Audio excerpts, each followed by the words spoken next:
And Secretary of State Hillary Clinton is meeting this morning with Egypt's president. She sat down earlier with Israel's prime minister and the Palestinian president. Clarissa Ward is in Cairo covering the peace talks. And Clarissa, I have to ask you about the breaking news this morning. I mean, how do you think this bus attack in Tel Aviv may impact these negotiations? Well, everybody is now extremely concerned about trying to make any predictions whatsoever as to when this ceasefire agreement might happen.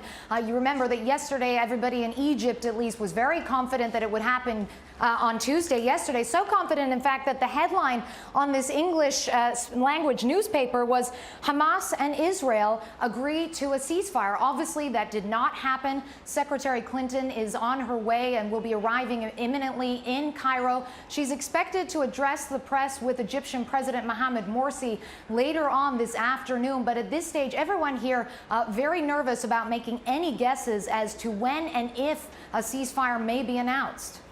Clarissa, Charlie Rose, do we know what issue for whom seems to be the roadblock to getting to the ceasefire?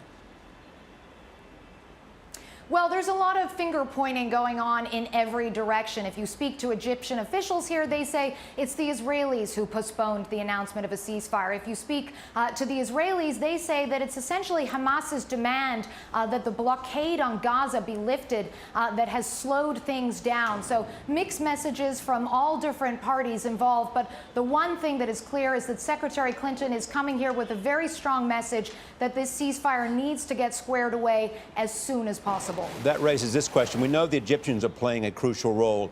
How large a role does the Secretary of State want to play in these negotiations?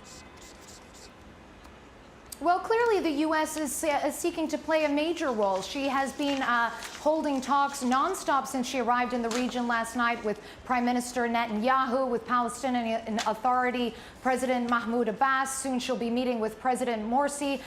We also know that President Obama, on his way home from Asia yesterday, spoke to President Morsi 3 times on the phone from that plane. So clearly the U.S. is seeking to have a strong influence on these talks. But the question is, how much influence can they actually exert? Secretary Clinton has said that the violence must stop, that the situation must not escalate. But so far, that hasn't happened.